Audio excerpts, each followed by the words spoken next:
समय वर्तमान सकाळ 6:30। एटी मु 6:30 भितर गोटे टिफिन रेडी करुँची जहाँफल कि आपण मानक निहाती भाव में भल लगे। मु आंब देकरी बनाऊँगी मांडिया उपमा। वीडियोटी लास्ट पर्यंत देखिले आपन को निश्चिंत पसंद आसीबो। तेबे चलंतु वीडियोटी आम एबे स्टार्ट करबा।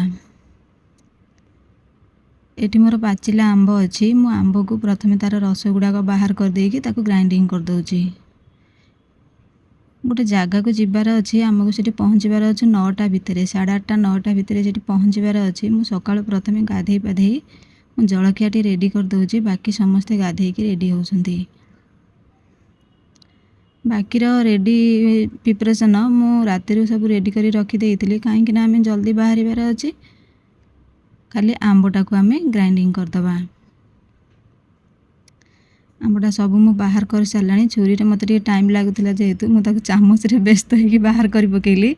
एटी मोर अच्छी सुजी जेतिकी आ मांडिया भी सेतिकी। तापरे ए सब मु रातिर रेडी करी रखी देइथिली।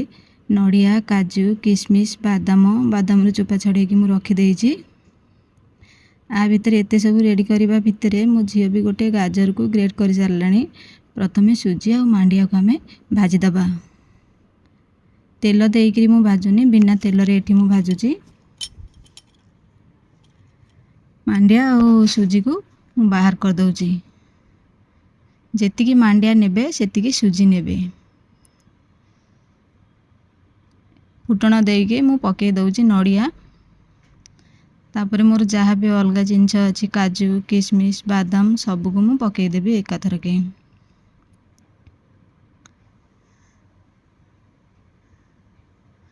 सकाळर जलखिया निहाती भाव में हेल्दी रखा निहाती दरकार कहीं ना आम देह सुस्थ होगा सहित दिन सारा आमको प्रोटीन मिलबार अच्छी। सकाळर जलखिया सब पकईकी मु लास्ट रे पकई दउची पियाज।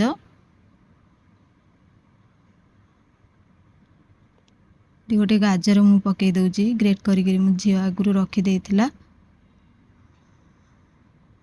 भाभी गाजर पकेबिनी बोली किंतु जेहेतु ग्रेट हो जाइए ताको पकईदबा कहीं नष्ट हम।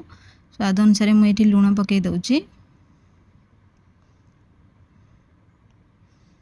अल्प समय भाजी मु अल्प टिके पानी दे दउची। आ जो आंबटा को आमे ग्राइंडिंग करी रखिथिले आंबटा को आमे एई समय पकईदबा। एतरे मु दे दउची गोटे चामच पाखापाखि हळदी गुंड।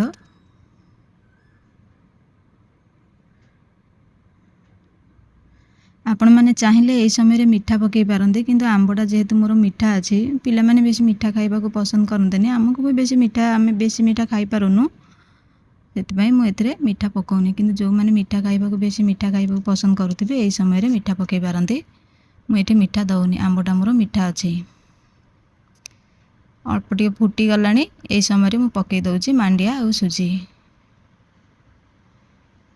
उपमा सहित मु किछि भी रेडी करिनी खाइबा पाई ना डालमा करिछि ना संबर किछि भी मोर एथरे नाही। मु केवल खाली उपमा बनै दउछि। बहुत जल्दी जेहेतु खरा दिन हमको जल्दी जल्दी जाइके सेठी पहुँचबार अच्छी।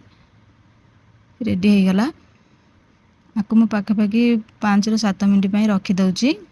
आपण पाखे जदि समय थिबो 10 ରୁ 15 मिनिट आगु रखी पारंती।